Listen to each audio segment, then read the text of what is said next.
So today is the day we start the biggest aquarium to ever enter this house. And as cheesy as it sounds, I want all of you to be part of this.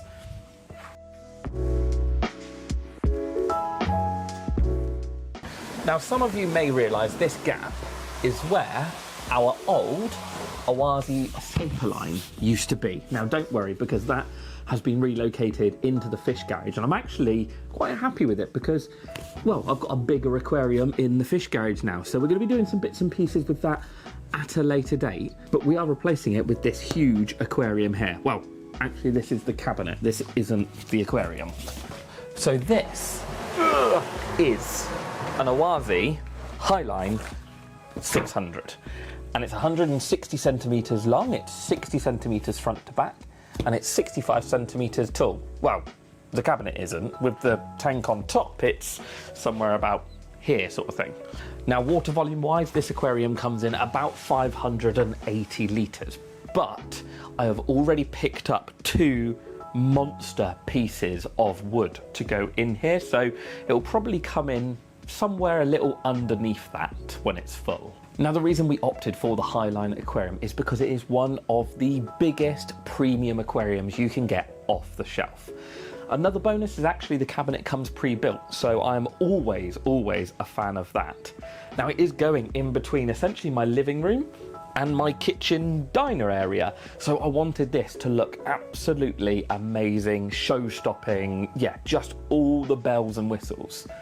Now, the Scaper line that was here before that done that, but it was only 200 litres, so this being over double that, nearly triple that, is going to be amazing. Now, these aquariums did come on a pallet of their own, essentially, and you might see a load of like marks in the top of the box.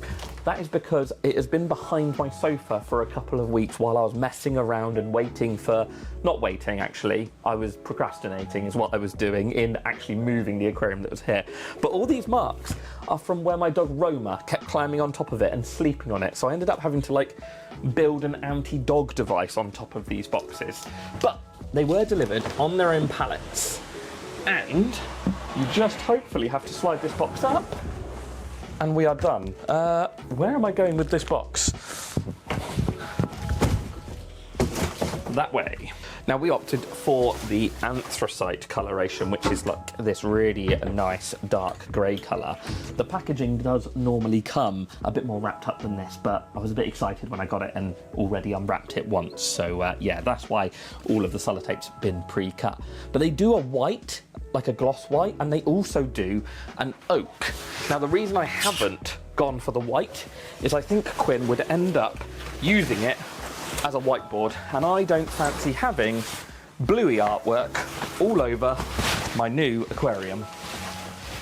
Now, I just want to set up the inside of the aquarium because I actually haven't looked inside yet, although Dalmatian hares have managed to get inside, which is honestly no surprise. But you get tons and tons of space. So this is a big shelf that goes in this side. Actually, my favourite part of this cabinet is this. Can you see on camera yet? Check this out. It's a little drawer for all your foods, and also a chicken egg thing that Quinn has put in here. Honestly, that child. But yeah, I keep calling it a spice rack, but it's obviously not a spice rack. All your foods and aquariums. I think that only comes on the biggest one, the 600, but it's a cool little feature. Now, if you order this aquarium from Awase, I don't think you get a free chicken, egg, whatever that was, decoration. Have I done that wrong? 100% I've done that wrong. Don't think we need our shelf slanty, do we? Let's raise this one up. I swear I counted them right, but evidently not.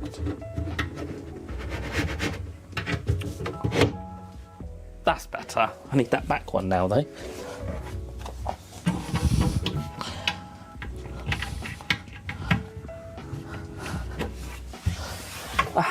And then this side is where our filter goes. Now, in true Awase fashion, we have our pull-out shelf, which is awesome. We also have a couple of lovely pegs to hang our nets on. Oh, that hole, I saw the plastic thing.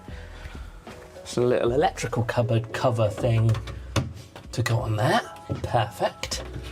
And the other thing I actually really like about these cabinets that you can't see, but hang on, I'll bring you closer so you can. I'm not even sure it's that easy with the camera off the tripod, but you might be able to see it here and across here.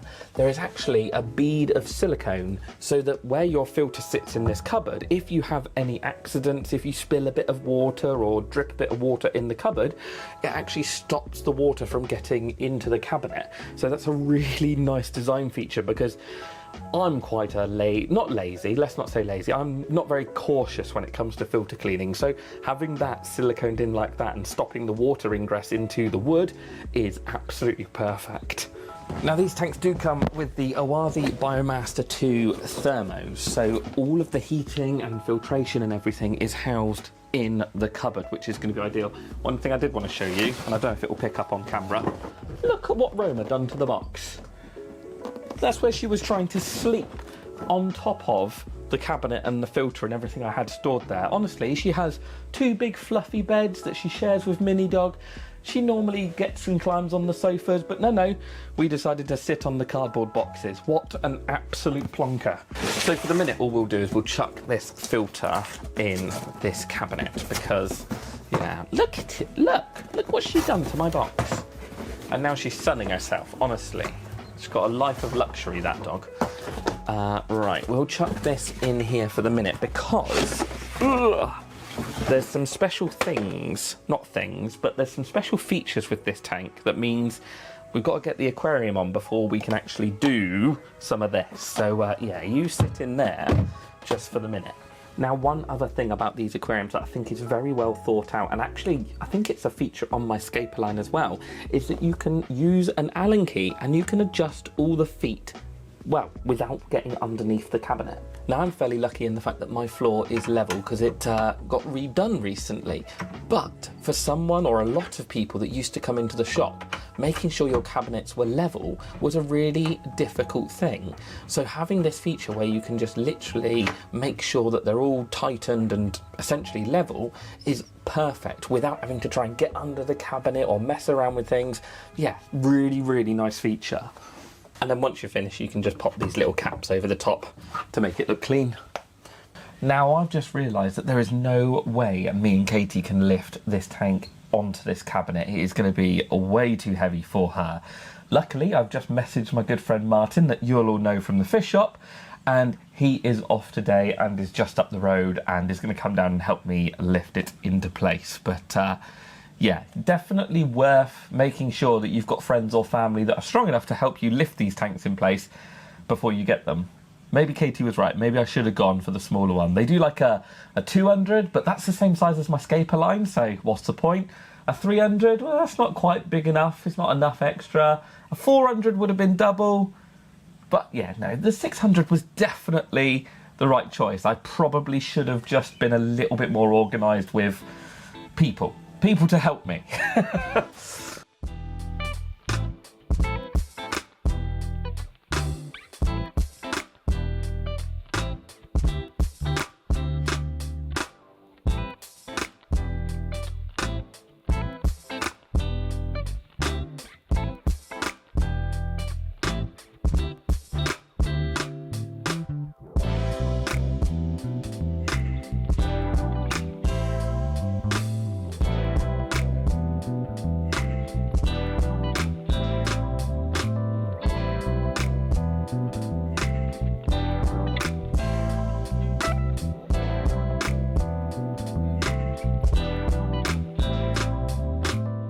So, big shout out to Martin, formerly of the Fish Shop, now actually, well, works for Awazi now.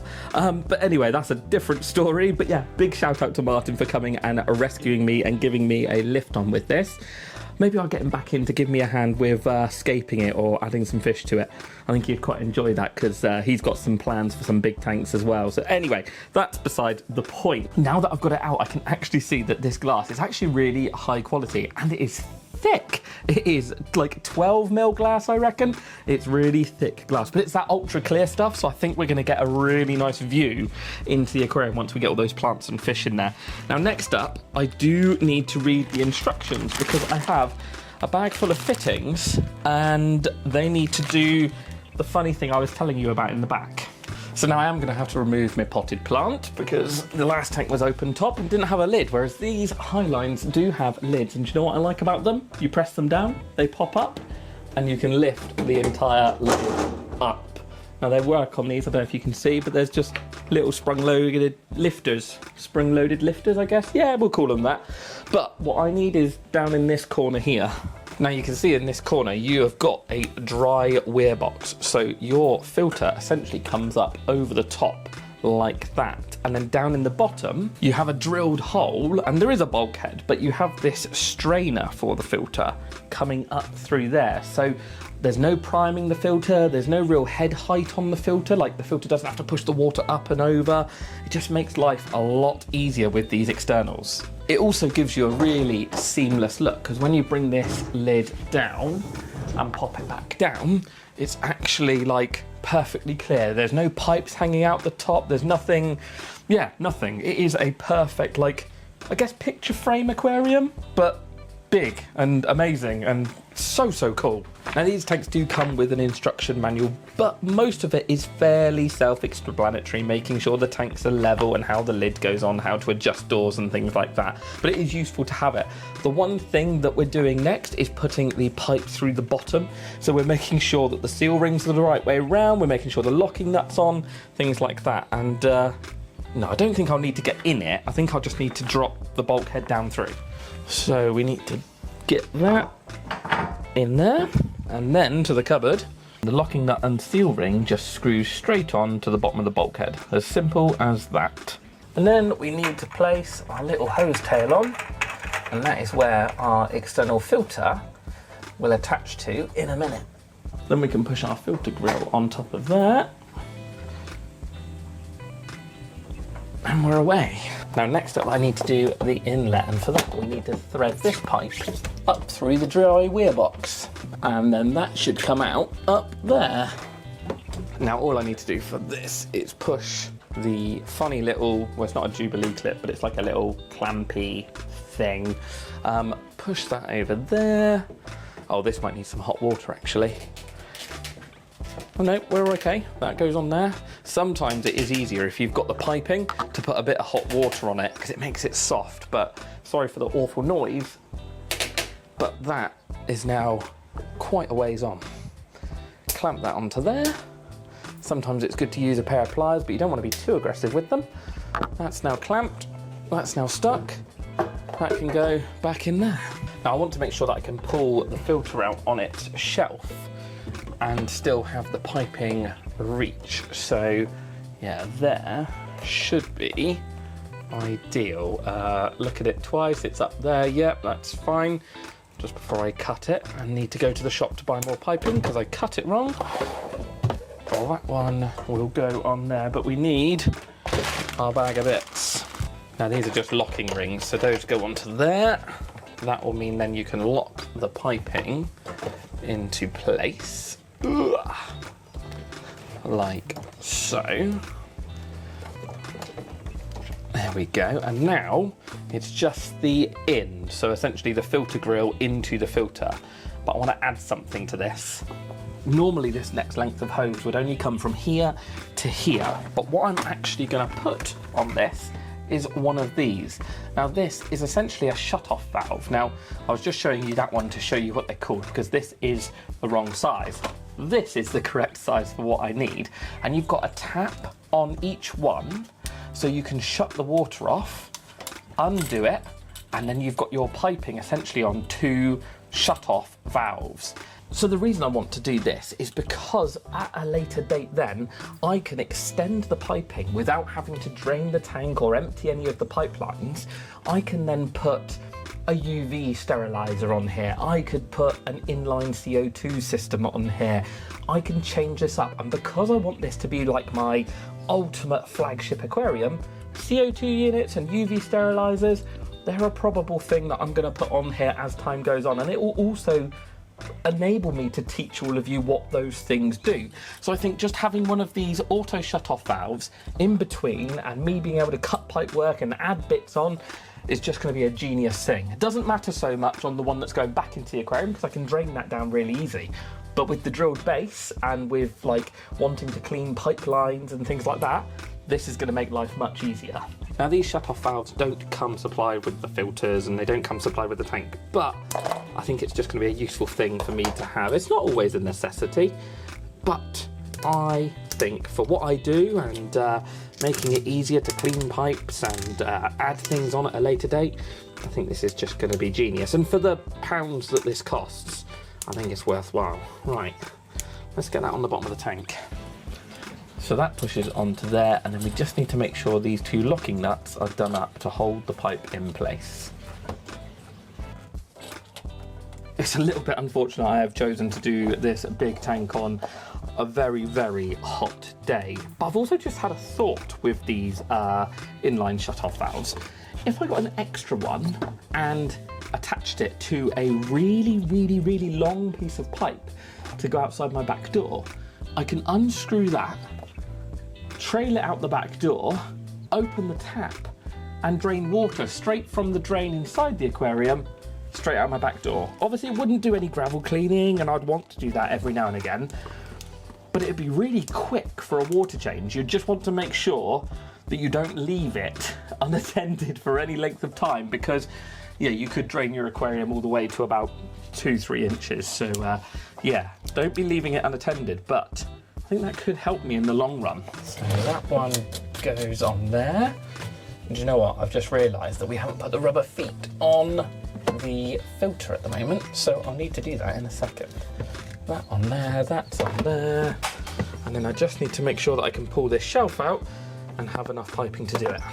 Yeah, so perfect. Cut it somewhere there. And it folds away nicely. Lovely. Chuck on these rubber feet. That stops the filter from vibrating. Some cheap filters don't come with any rubber feet at all, and it's just plastic on solid wood or a hard surface, and it vibrates. So having these little rubber sort of sound deadening feet is an absolute ear saver. Right, there we go. I just went to shut the lid and forgot that we haven't done the spray bar yet, so I'm going to run this little spray bar for the minute and see how we get on, but I can change that as we sort of see how the scape goes and what fits in and how the water flow wants to go. I also might add an extra power head in here just for, well, I want some good fish in here, I want some good hardscape, so extra flow will just help me, but that can go there. And here's the lid that goes over the dry weir box. It's actually quite clever. I think that one I need to snap out because it funnels any humidity or evaporation that might sit on there back into the aquarium, like so. Right, now lighting. So we have done the filtration, and the good thing is the heater is stuck into the back of that filter as well, so that is all done too. I will need to set it, but we're nowhere near filling this full of water yet because I have got some fancy new lights to put on this aquarium, and I've not even looked at them yet. So I might need to read some instructions, but they look very good. Now, for lighting on this Highline aquarium, I opted for Oasi's new motion control LEDs with added Dalmatian fur. It's everywhere at the moment. What was I saying? Yeah, motion control LEDs. So these are going to sit inside this lid. They rig up to a app controller thing that I've not read anything about yet, so this is going to be a bit of a learning experience for you and for me, but let's get one out, fit it to the top of the tank, and we can see where we are at.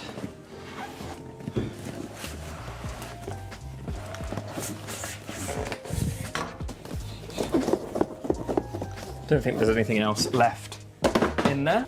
Look at all of those LEDs. So they're behind like a rubberized film with a big aluminium, I guess it's aluminium, metal casing to dissipate heat. So these legs here slot into the ends, and then this sits inside the lid. Oh, I've got to put the cables down the dry weir box as well, haven't I? Yes.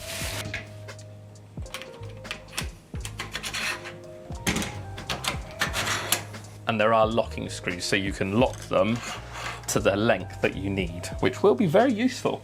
I was actually just going to do one to start off with, so I could sort of learn how to use them, but actually I think while I'm doing it, I might as well get both of them set up and in. So they sit on those glass edges. Oh, hang on, wrong way. We need the cable at that end because the dry weir box is at that end. It's all very much a learning curve. One there, and one down there. In theory, from what it says, we do this up, and it locks the legs in place. I assume. Perfect.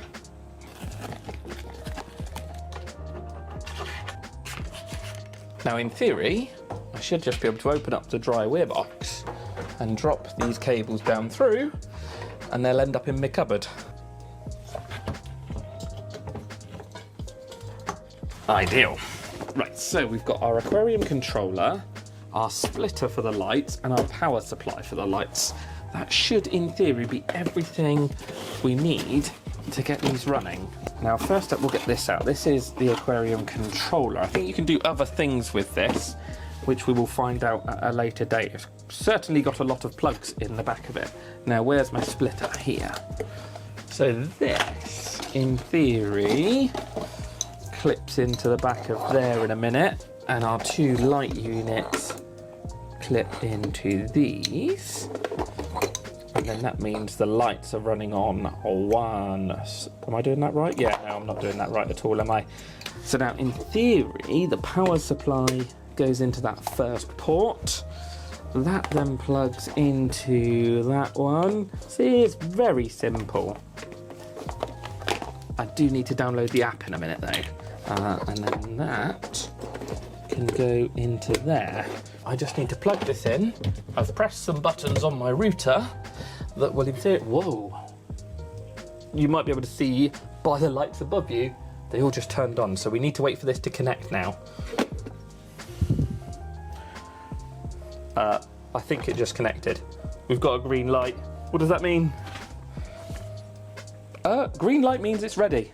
Well, that was quick and easy to connect. Okay, so we've downloaded the app and it does seem as simple as connecting to a controller. Okay, that was actually really simple and it just needed to connect to the app and the controller. So we're just downloading new firmware, then we can turn the lights on. I'm excited because that flash of light when they actually powered on, they were really bright and there were some awesome colours in them. So I have connected to the app and this is amazing. Like, I'm gonna need to learn because there is so many cool settings in here. Like, I just came across a page that had different Amazon colours and African cichlid colours and all sorts. So let's turn, this will go on to the African cichlid setting because I think that's what I just left on. So it's quite a blue light. Let me turn the other one on as well. Oh my goodness. Now, in theory, hang on, let me show you quickly. Here you go. So these are the settings that I can use. So you've got like Amazon dimmed, Amazon full moon, Aquascape, I'm assuming that's like really quite white. You've got like Amazon, which is an orange one. Obviously this is only changing one LED at a time. So I would have to log in, go into Amazon, select it, there we go. And then go into the other one, colors, Amazon, select it. And then we end up with this like a really cool pink light. That will look even better with fish and plants and everything like that. But there is just so many settings. And actually, let me move the camera to show you this setting because this is cool. So I don't blind you, I'm going to show you hopefully in the reflection here where you can see these LEDs. Now there's these three settings across the top here: cloud, really cloudy, and stormy. Now if I select stormy, I'm hoping that we'll be able to see it dim. And can you see the LEDs dimming? And we've got cloud cover going over. So this part is dim at the moment, and then it's moving all the way across to here, look, and it's dimming. And so you're getting this like rolling cloud cover through the LEDs. And then storm function. Oh my word. That is the coolest. And I haven't even shown you the timer settings in this. So you can see you've got your sunrise, your sunset, your bright points, your eco mode, so where it's gonna turn off. like, oh my word. And I think, if I remember rightly, if I press that one, you can then change all your colour selections. This is, well, it needs water in it before, oh, Katie's ringing me. Well, it needs water in it before I properly mess around with these colours, because I'm not sure what style we want to go for yet. I want to show you the 2 pieces of enormous bogwood, not bogwood, tree that I've got to go in here. Now looking at it, I might have gone a bit overboard. Now the plan for this tank is to obviously have an epic community aquarium. That is what I really, really want. Now, my thoughts on it actually are to do, I don't want to give too much away, but I want lots of different, like, nations, continents, countries, all displayed in here. That's the plan. So I want to give it quite a general aquascape feel. I don't want it to be specific to one area. I don't want it to be really rocky. I don't want it to be like full-on tannins and leaf litter and things like that. I want to give this general community tank vibe going. And I want a riverbank style. And that is why I've got this. Now, if you've watched some of my other videos, you will have seen this piece of wood. And it is super heavy. And I don't know how I'm going to get it in this tank. Ugh. Don't break a light unit. Don't break the tank. Oh. Don't scratch the glass. It's in. I've got another one the same size, and I thought I needed 2, but maybe not.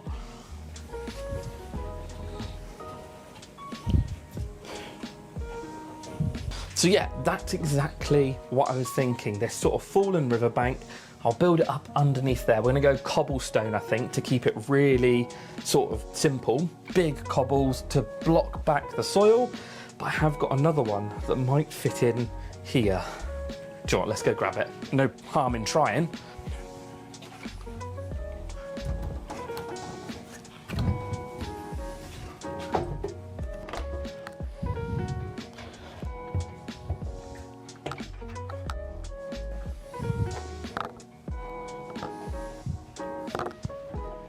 Me. Oh yes. So that is the thought for the main part of the hardscape. Like I say, I think sort of simple cobbles or slate. I think river cobbles would look the best, because I just want it to look like a fallen couple of trees have dropped onto a riverbank or dropped into the edge of a lake. Pebbles and space around it for catfish to mooch and loaches to mooch about. Open space up in here for, you know, your big shoaling fish like denison barbs or rainbow fish, and then tetras can school in amongst here, all having plants in amongst all these gaps and potted in amongst all the roots. Big pops of green. I'm really liking that. Now I'm gonna have a quick tidy up off of camera because Katie's gonna be back in a minute, and I have trashed the house. I'm gonna leave this like this, but in the next hour or 2, I will come back on and, well, no, it won't be in the next hour or 2 for you guys and girls, it will be 5 seconds, but I'll come back and I wanna talk about my plans for this and a cool idea I've had, and I wanna show you some fish in quarantine that I've got, and yeah, I wanna discuss this whole project. So yeah, I'll tidy up and I'll bring you back in a second.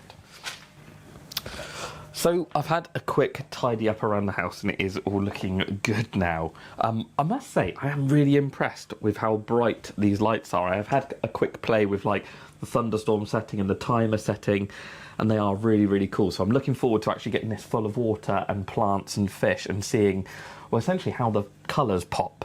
But this is where you all come in, or I want to discuss it with you anyway, where you can possibly come in and help me with this tank in a roundabout way. Now, as I say, I want to keep this tank fairly sort of generic, I suppose, a generic aquascape. So I've picked up loads of river cobbles, and these are just bags of river cobbles that I pick up from the garden centre. So shout out to Monkton Elm, because they've always got a really good collection of pebbles and slate and all sorts of bits.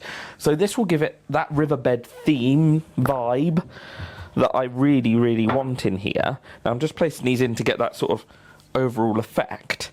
Now the reason I want to keep it quite generic is because I've got a plan on how I want to add fish to this aquarium, and that is including all of you. So my plan is every month, every other week, something like that, depending on when the updates come for this aquarium. Before that happens, I'll try and put a sort of poll out or a question asking what fish you want to see in there. Now, the fish have to all be compatible, I suppose is the best word to use. But I think it'd be really cool to add continents or countries in little groups. So more continents, I think, than anything. But the first one will be like adding maybe Amazon, adding America. No, adding the Amazon, I think, is the first one. Because I've got a load of tetras in the garage, which, well, actually, let me take you and show you. Now, this is one of my quarantine aquariums. There's a couple more down in this cupboard, but there's nothing in there that wants to go in this big tank. So in here, we have glow light tetras, we have... They were meant to be whitefin bentosi tetras, but some of them look a bit more like a rosy tetra than a whitefin tetra, so I'm not 100% sure on them yet until they start curling up. Black phantom tetra and lemons. Yeah, lemon tetra. Crikey, that was way more confusing because I interrupted myself. There is also a group of keyhole cichlids in here somewhere, but they only come out when it's feeding time, and I've turned on the light to show you all what's in here. So this will be the first fish going in there, and I think we'll revisit the Amazon thing at a later date in this tank and add more things from the Amazon. But if we've done this first, adding the Amazon, this will be the first group of fish in there, and then maybe the next group of fish in there, depending on what you all put in the comments, because you could vote now. Start commenting now on what fish you want to see in there, whether it's rainbow fish, whether it's barbs, whether it's rasboras, gouramis. Put it in the comments. Some of the ones with the most likes, I will try and hunt them out, and if they are compatible with the fish that we are putting in there, we will build an ultimate community tank with all the different fish that everyone wants to see in there. Actually, whilst I'm talking about this, let me show you some of the fish that I mean. And we are here back at my old shop. So this is the Highline 400 that I set up with Martin a month, maybe 2 months ago, I can't even remember. But this one is obviously mostly Amazonian, South American style fish, you know, rams, tetras, discus, cories, or, well, they're not called cories anymore, they're something else. But I like that, but I'm thinking if we can get different continents that all cohabitate, is that a word? Cohabitate together, then it will look amazing. So let me show you some of the things I'm thinking. So this tank here is a prime example of what I'm talking about. So we have got sunset dwarf rainbows, which these guys get that really nice orangey sort of yellow hue to them. We've got tetras from South America, so we've got the stuff from the Amazon. And then in here as well, I keep spotting her, and there is a male in here as well, but I can't currently see her. She's at the back. Is that little yellow-faced bluefish, which is a small species of crebensis. So we have got, in this one tank, Australasia, the Amazon, and Africa, all mixed into one, because the crebensis is from Africa. So this is what I'm thinking for this tank. Imagine all these different continents mixed in together. And as long as they've got similar parameters and similar requirements and feeding requirements and temperature and pH, then why not? I think it's gonna look absolutely amazing. Even these guys are rasbora, so they're redline rasbora. The problem is they probably look a little bit too similar to my glow light tetras, but a rasbora species like a harlequin or something like that would be another one that would come from the Asia sort of range and would fit in well with everything we're looking at. The other one, we've got these little barbs up here. So we've got, whoa, and some danios as well. There's some glow light danios and these barbs. Again, all of those would be very similar in temperament and temperatures and pHs.